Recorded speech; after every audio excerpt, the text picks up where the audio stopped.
تو اس وقت جب میں نے دیانت دولہ میں پہلی بار پڑھی تھی مجلس، تو اس میں نے اس کی تاریخ بتائی تھی کہ دیانت دولہ جو وزیر تھے بادشاہ کے، تو وہ کربلا گئے زیارت کرنے.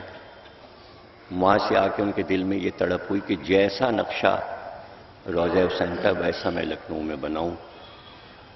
تو بعض انجینئر عراق سے آئے جنہوں نے اس کا نقشہ تیار کیا، اور نپائی ہوئی اور یہ ہوا وہ ہوا کہ بس ویسی شبیہ بناؤ. جب یہ بن کے تیار ہو گیا تو میر انیس کے پاس گئے دیانت دولہ اور کہنے لگے کہ اب میں افتتاحی مجلس یہ شعبان میں کر رہا ہوں، لیکن اگر میں نہ مجھ میں یہ تاب ہے نہ ہمت کہ میں بادشاہ سے کہوں کہ آپ مجلس میں آئیے، اور اگر بادشاہ نہ آئیں گے تو سارے شہزادے اور نوابین بھی نہیں آئیں گے، تو دھوم تو نہیں ہوگی مجلس میں.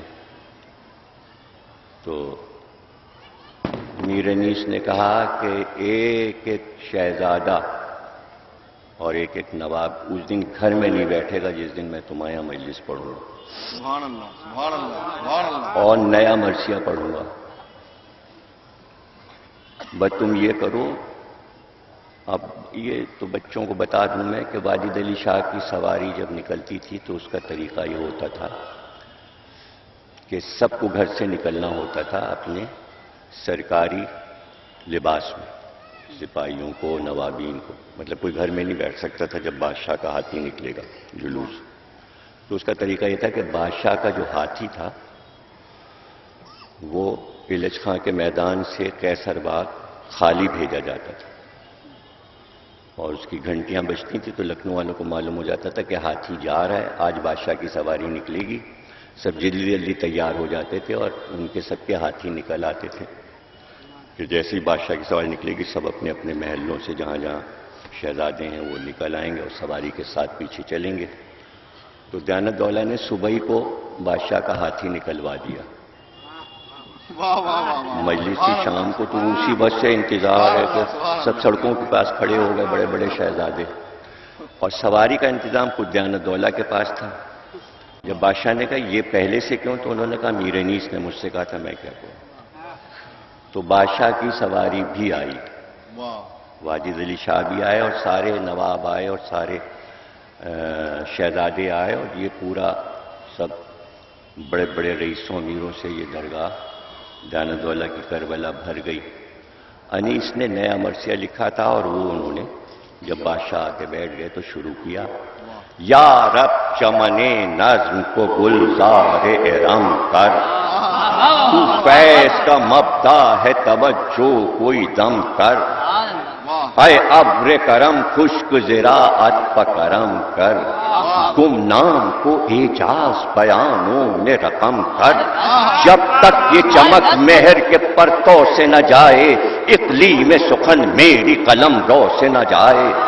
آؤں طرف رزم ابھی چھوڑ کے گر بزم، خیبر کی خبر لائے میری طبع اولوالعزم. قطع سر آدھا کا ارادہ جو ہو بالجزم، دکھلائے زباں سب کو یہیں مار کے رزم. جل جائیں ادو آگ بھڑکتی نظر آئے، کوئی تلوار پہ تلوار چمکتی نظر آئے.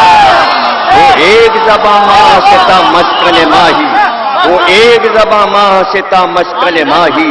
عالم کو دکھا دے برش سیف الہی، جرت کا دھنی تو ہے یہ چلائیں سپاہی. لا ریب تیرے نام پہ ہے سکہ شاہی، ہر دم یہ اشارہ ہو دوات اور قلم کا. تو مالک و مختار ہے اس قبل و علم کا. نا قدری عالم کی شکایت نہیں مولا، کچھ دفتر باطل کی حقیقت نہیں مولا. میں کیا ہوں کسی روح کو راحت نہیں مولا. عالم ہے مقدر کوئی دل صاف نہیں ہے، سب ایک طرف میں ایک طرف. اور اس کے بعد انہوں نے دعا کی کہ میری زبان میں ایسی تاثیر و ایسی طاقت عطا کر دے کہ میں اقلیم سخن پر راج کروں اور میں سند بن جاؤں. تو میں سمجھتا ہوں اس وقت انیس دعائیں مانگتے جا رہے تھے اور ان کی دعائیں قبول ہوتی چلی جا رہی تھیں. وہ دن کے جب دعا مانگی تھی اور وہ 72 سال کی عمر کے جب یہ کہتے ہوئے گزر رہے تھے کہ تیری طرح سے کسی نے انیس عروس سخن کو سنوارا نہیں، میری قادر کر ہے زمین سخن، تجھے بات میں آسماں کر دیا۔ تو اب وہ وقت بھی تھا کہ جہاں انہوں نے فخر کیا اس بات پہ کہ میں کیا ہوں اور میں کہاں سے گزر رہا ہوں۔